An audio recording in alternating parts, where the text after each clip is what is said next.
right, old school NBA fans, self-researched, NBA facts. Got another video for you. As always, thanks to anybody who watches my videos, subscribes to my channel. I really appreciate it. Want to give a special thanks to Adidas 20. Thank you again, my man, for your support of this channel, your generosity. I really appreciate it. In this video here, when I was doing some digging, kind of hit me all at once. All these fools, the media clowns on TV, they talk about LeBron in the finals, LeBron in the finals. Oh, their competition's better than Jordan. That's easily debatable, but that's not this. That may or may not be true. I think as far as tit for tat, I think Jordan's was as good. If you take the top two away and the bottom two away, I think it's pretty even because LeBron just played more. But anyway, putting that aside, it hit me. Why don't these guys talk about the conference finals? Why don't they do it? LeBron was in the conference finals 12 times. He won 10 of them. I would think that would be something to be to the forefront. Now, they'll talk about his finals appearances, but they never talk about the series to get to the finals. Why is that? Why do you think that is? Strange, right? They go ad nauseum about the finals, even though LeBron got drubbed in them, trying to prop up the competition. Well, he was going up against a team that was much better. Well, why don't they ever talk about the conference finals? Why not? You'd think that'd be front and center of their stupid GOAT argument, right? But they don't. You listen to these guys from their own mouth about this topic. You tell me. They're obsessed with the finals, but never really want to talk about the conference finals. Here you go. I want you to tell me one thing, and we're going to debate this. Sure. Tell me the team that he faced that was the 2017 or the 2018 Golden State Warriors.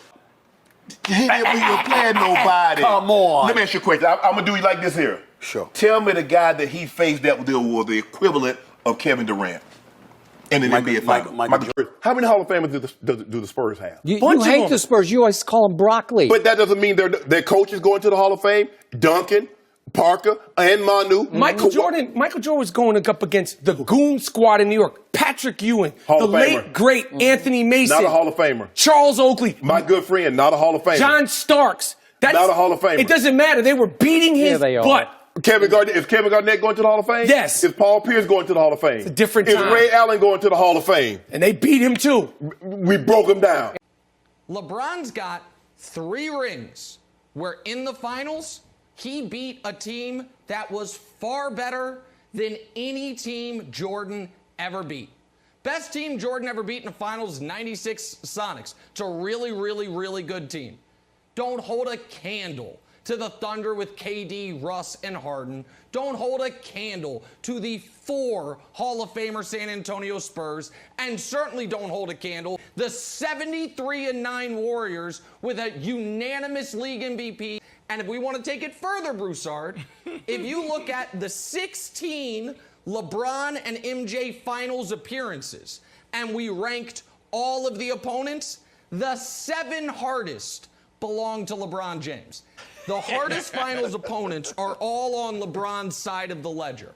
The Utah Jazz, who beat great teams in the West to get to the finals. That's not how you measure a team. You don't just say, oh, they got this many Hall of Famers. Shannon Sharpe, that's Chris Broussard, that's Stephen A. Smith, Nick Wright.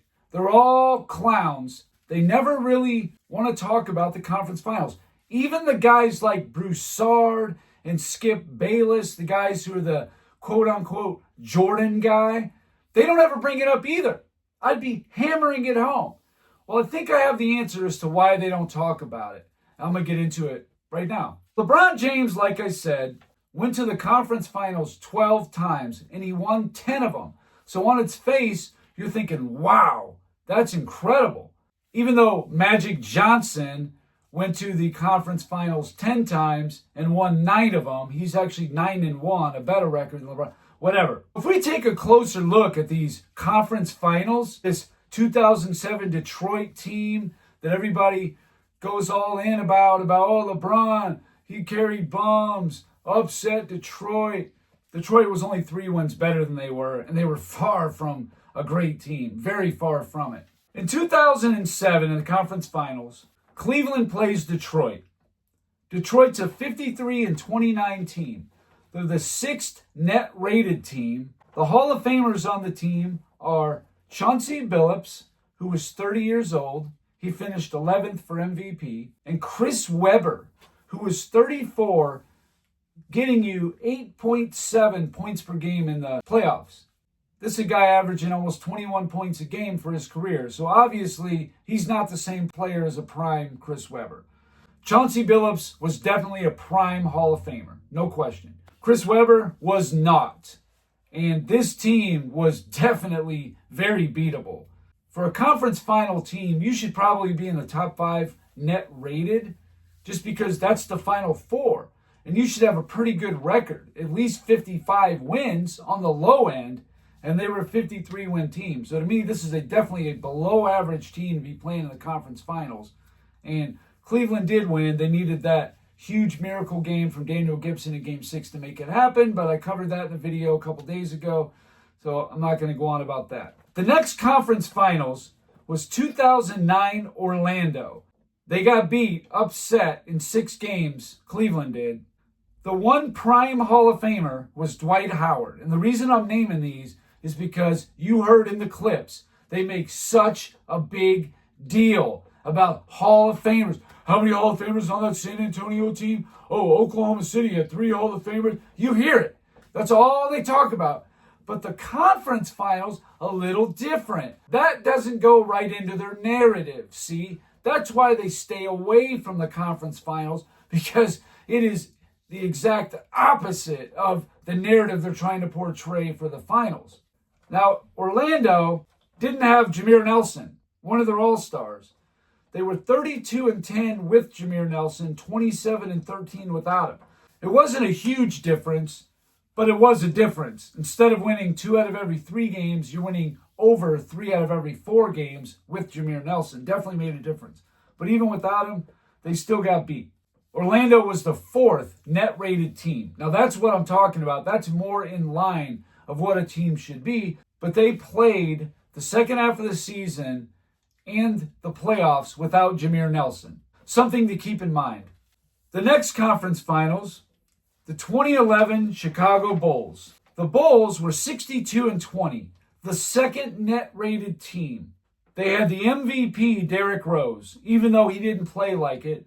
Now, Shannon Sharp will tell you that, oh, man, LeBron shut down Derrick Rose. He guarded him for like 20 minutes or something in the whole series. It wasn't even that much. But even still, the whole playoffs in all 3 rounds, Derrick Rose only shot 39.6%. He definitely didn't play like an MVP in those playoffs.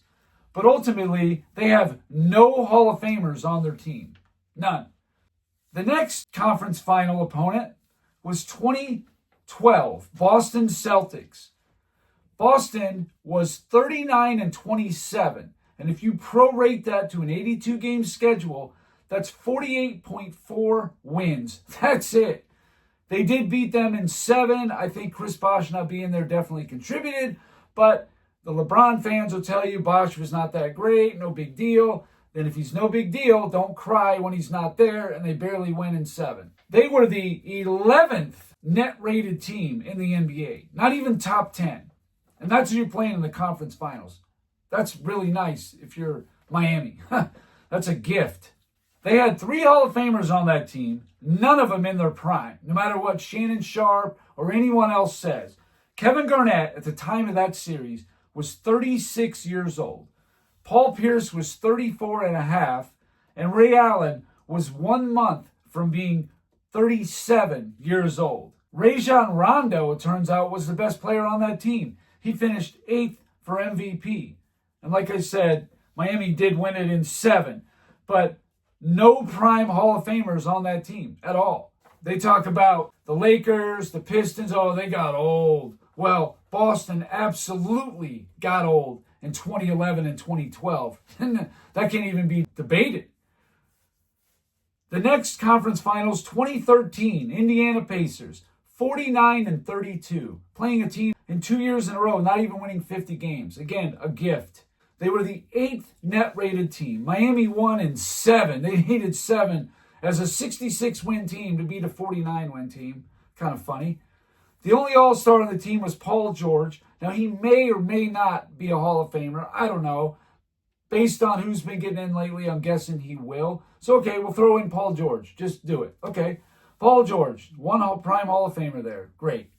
The next year, 2014, Indiana. They're a little bit better. Better record. Better net rating. They were 56 and 26, the number 1 seed. The 6th net rated team. Miami beat them in 7. Paul George was 9th for MVP. Roy Hibbert an All-Star. But get this. Here's what you needed to be an All-Star center in 2014 in the East. Roy Hibbert, who was top 3 for Defensive Player of the Year. 10.8 points per game. 6.6 rebounds and 2.2 blocks on 43.9% shooting. That's a joke. That guy's an all-star? Really? Wow. That's got to be the worst all-star numbers I've ever seen. I thought B.J. Armstrong's were bad, and there was a couple other guys that were kind of whacked. That's got to be the worst numbers I've ever seen for an all-star. But ultimately, they had one prime Hall of Famer. If we're going to just say Paul George is in, that's it. They did have 2 all-stars, but what a joke. One guy on the MVP ballot, and I'll tell you at the end why that's relevant. 2015 Atlanta Hawks, 60 and 22. Big bad 60 win Atlanta. The 4th net rated team. Now my contention is during these years, 2013, 14, 15, 16, 17, 18, the NBA was just weak. It was very weak. It was probably as weak as maybe the mid-70s before the merger, when half the players or a third of the players, best players, were playing in the ABA. That's about what I think of the mid-2010s. I thought it was very weak. I know people come back, oh, what are you talking about? Westbrook, Harden were winning MVPs. That's about all you need to know. Roy Hibbert making All-Star, averaging 11.6.5 rebounds. Okay, that's a joke. But Atlanta was the 4th net-rated team. Cleveland swept them. They beat them by an average of 13.25 points per game, a total drubbing. They had 4 All-Stars, no Hall of Famers. For some reason, they let Al Horford in, which would be a joke, but it's possible based on what we know. 2016 Toronto, they were 56 and 26. The 5th net-rated team. Cleveland beat them in 6. Kyle Lowry was 10th for MVP. He was All-NBA, and they had DeMar DeRozan, an All-Star. But again, these are gifts. I mean, these are absolute gifts to play these kind of teams. Here's another one. 2017 Boston Celtics. They were 53 and 29, the 8th net-rated team. Cleveland beat them in 5 games. Isaiah Thomas made 2nd team All-NBA. No Hall of Famers on that team. Jaylen Brown may have been on the roster, but he wasn't in his prime yet, and he was averaging like 12 minutes a game. No factor. 2018 Boston. They were 55 and 27, the 6th net-rated team. However, that's when they had Kyrie Irving in there. So this is no longer the 6th net-rated team because their best player's not there. Cleveland beat them in 7. Jason Tatum was 20 years old, definitely not in his prime. And Jaylen Brown was 21. These guys were not in their prime yet. They were not putting up numbers like they would in their mid to late 20s. So let's not even go down there. Don't even bring them up. It's a gift, believe me, to play these teams. The next conference finals, 2020 in the bubble. They get Denver. Denver beat the Clippers. Another gift for LeBron. Denver, 46 and 27. That prorates to 51.7 wins on an 82-game schedule. The Lakers beat them in 5 games. Denver was the 11th net-rated team.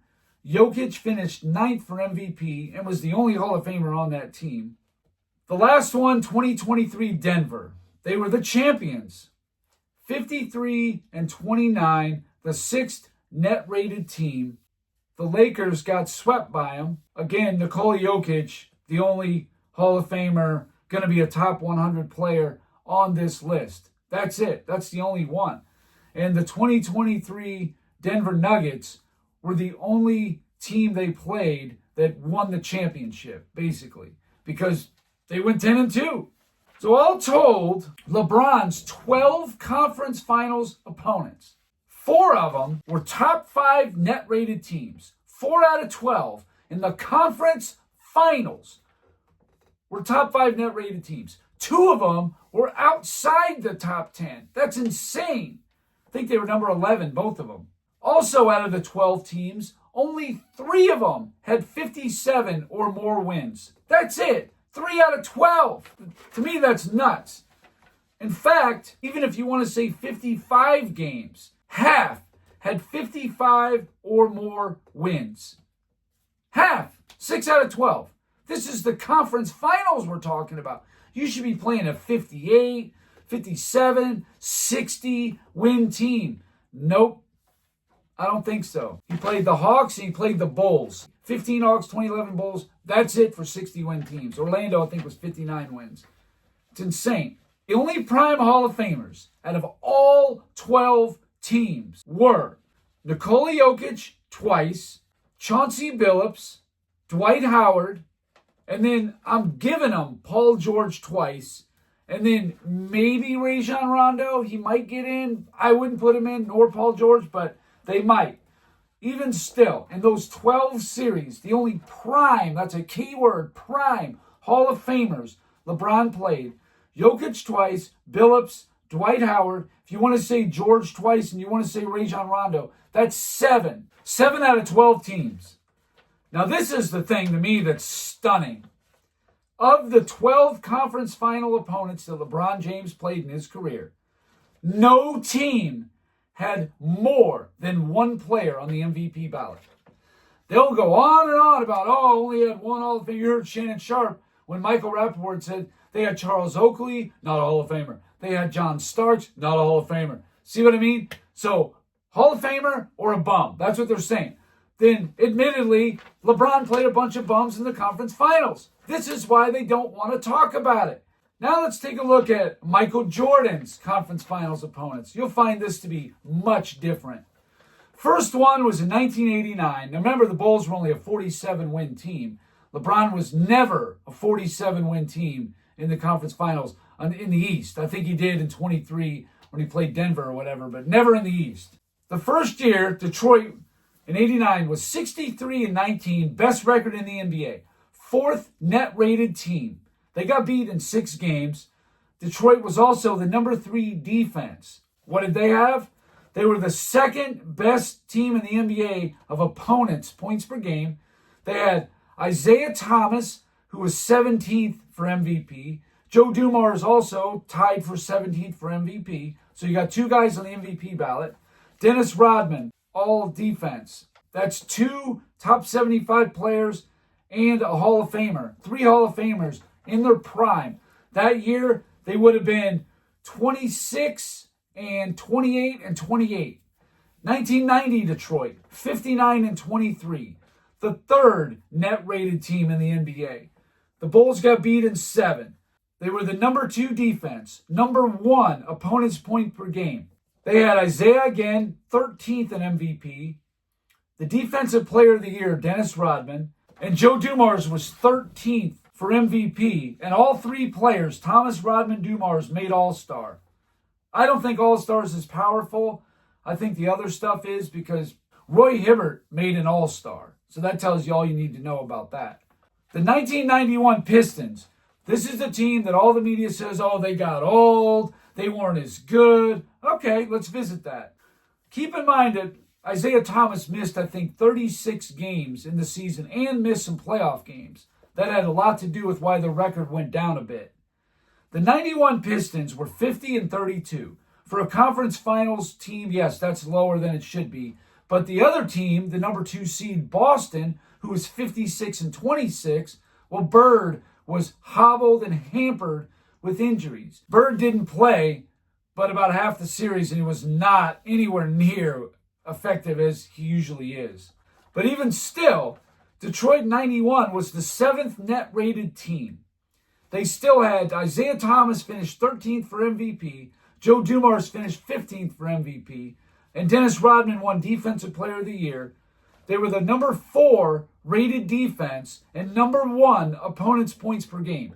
So whatever Detroit was in 1991, they were not done by any means.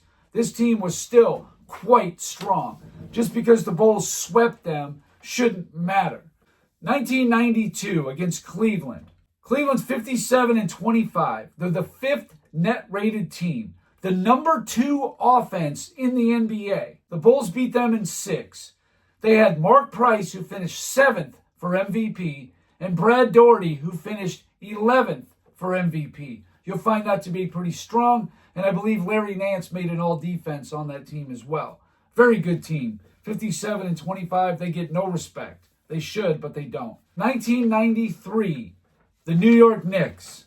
60-22, the 5th net-rated team, the number 1 defense in the NBA. The Bulls won 4-2. Patrick Ewing finished 4th for MVP, and they were 1st in opponents' points per game. This is one of those teams that the sum is greater than the parts. They were a very good, physical, tough unit as a team. And I thought they were going to beat the Bulls. When they went up 2-0, I thought the Knicks were going to beat the Bulls. I really did. 1996, Orlando Magic. Keep in mind, Shaq missed a quarter of the season to start. But even with that, they're 60-22, the 5th net-rated team. The Bulls swept them. Shaq finished 9th for MVP. Penny Hardaway 3rd for MVP. So again, the only team so far that didn't have multiple players on the MVP ballot, Patrick Ewing, that's the only one. And that's a 60-win number 1 defensive team. Pretty awesome. Orlando was the number 3 offense in the NBA. 1997, Miami, 61-21, the 5th net-rated team, the number 1 defense in the NBA. The Bulls beat them in 5. Alonzo Mourning finished 12th for MVP. Tim Hardaway finished 4th for MVP. Again, multiples. 1998, Indiana. They were 58-24, the 5th net-rated team. They were the number 4 offense and the number 5 defense. I've heard Nick Wright say, yeah, they were good, but not a great team. Indiana was legit. And I bet you they would have beat every team on this list that LeBron played, with maybe the exception of 2011 Chicago, maybe would have been close. But other than that, Indiana, I think, would have beat every team on this list. I have no doubt about it, including the 2023 champion Nuggets. Indiana got beat in 7, a hard-fought series. Reggie Miller was All-NBA. Him and Rick Smits were both All-Stars, but both finished 16th for MVP. 2 players on the MVP ballot. Again, that's important. Out of Michael Jordan's 8 conference finals opponents, 7 were top 5 net-rated teams. The only one that wasn't was the 1991 Detroit Pistons, and they were 7th net-rated. Of the 8 teams in the conference finals, 7 won at least 57 or more games, including 4 of the 8 won 60 and 6 of the 8 won 58 or more. These teams had better records, better rankings, and then you want to get to the players. 7 of the 8 teams Michael Jordan and the Bulls played in the conference finals had at least 2 players on the MVP ballot from every team. You got Isaiah Dumars,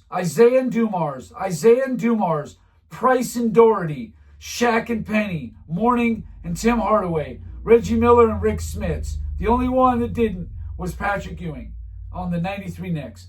Other than that, every single team had multiple players on the MVP ballot. They were legit. And when it comes to prime, top 75 players, Reggie Miller, I think he was 31? Definitely his prime. He was still making All-NBA. Reggie Miller, he was 31 years old. Shaquille O'Neal, that was in 96. Isaiah Thomas 3 times. Dennis Rodman 3 times. Patrick Ewing, obviously in 93, was in the right smack dab middle of his prime. That's 9 prime top 75 players.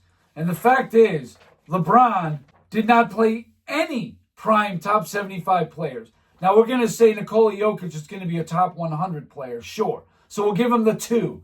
2 in 12 series, prime, top 75 or 100 players. And Jordan had 9 of them. That is way bigger disparity between Jordan and LeBron's finals competition because I think that's actually comparable. This is not comparable. This is a joke. And Hall of Famers, Thomas Rodman Dumars, 3 times. That's 9. Ewing is 10.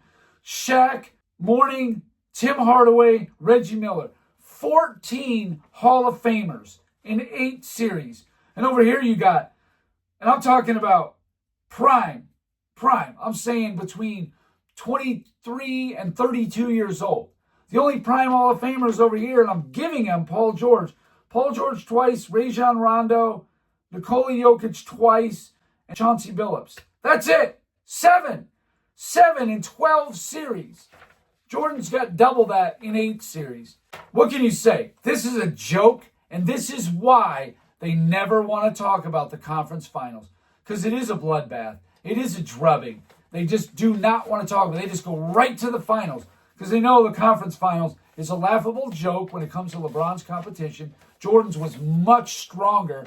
And Jordan, while not having quite the same result, he was 6-2 versus LeBron's 10-2. Still, he won 6 out of 8 instead of 10 out of 12. So you make 10 trips to the finals, but only win 4 championships? Yeah, please. Exactly. Jordan had tough competition in the conference finals and the finals, not just one. And that's the difference and why these clowns never want to talk about it. Anyway, that's all I got for this video. Thank you guys for watching. If you liked it, please hit the like button. If you wouldn't mind sharing it, that would be great. If you haven't subscribed already, please do. I give daily content. And that's it. Until next time.